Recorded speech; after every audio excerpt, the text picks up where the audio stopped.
My name is Bradley Stringham. I'm the general manager in our Tucson, Arizona office for Electrical Consultants Incorporated, ECI. I'm a consulting engineer in charge of transmission and distribution line designs. Now, as a consulting engineer, what does that mean?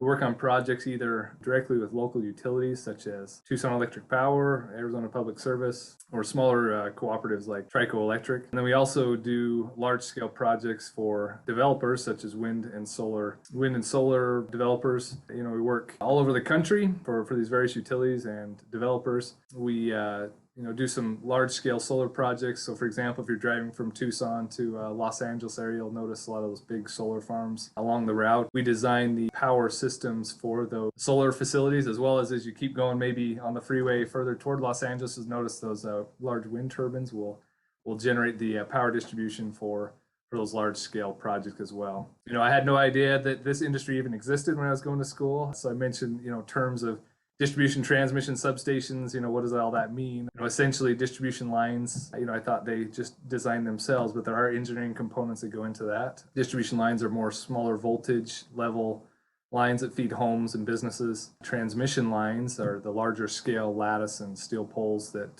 traverse large distances. And then, of course, substations are facilities that take those higher voltages and transfer it to distribution level where it can be utilized by the homes and businesses. So that's a little bit about our industry. I didn't know much about the industry. I thought power lines, like I said, are essentially designed themselves. So it wasn't really on my radar until I attended a career fair at Utah State, university where I received my undergraduate. One of the guys at the booth basically dragged me over to talk to him. I was glad that he did because, it's been an interesting field that, after the interview process and kind of figuring out what a transmission engineer is, it's not just like the mechanical part of a car, but a large scale system.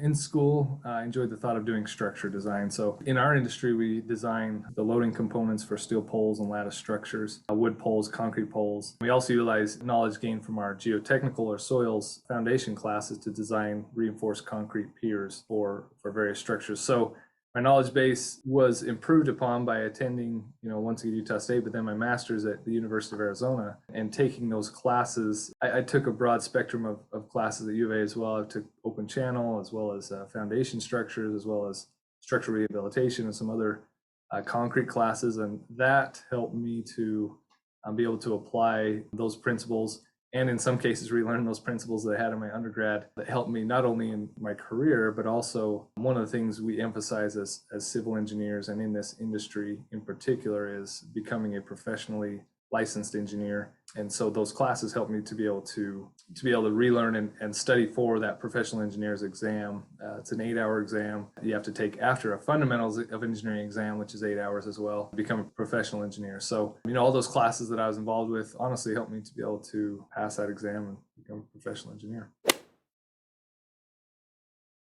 As mentioned, I didn't know this field existed, but I think honestly that having that broad spectrum of just gaining that experience through this classes you take makes you more well-rounded. I'm a professional engineer across 10 different states. And so I enjoy, what I do on a day-to-day basis because it involves different challenges in different parts of the country that makes coming to work every day interesting. All the years that I've worked here, I haven't had a single project where something's been the same. And so I would say that trying to gain a broad spectrum of skills be a suggestion. Some challenges we face in the industry are scheduling and various facets of design. They have to be addressed in a timely manner. So, for example, you need to have proper land rights and permitting in place to be able to put a transmission line through a given area. Another challenge is coming up with engineering design approach problems and being able to work through those and understanding how back checking your work through school or, in our industry, we have a 3-step check for quality control, making sure you do quality work in your tests and schoolwork and everything. In order to be successful in this industry, like I mentioned previously, I think honestly being able to take technical writing classes and being prepared to focus on a job and see it through while you're in the moment and not get distracted. I think in today's day and age, we have an easy way of being distracted. For us, we have, sometimes tight budgets and schedules that we have to adhere to, and being able to get a deliverable out on time is very important.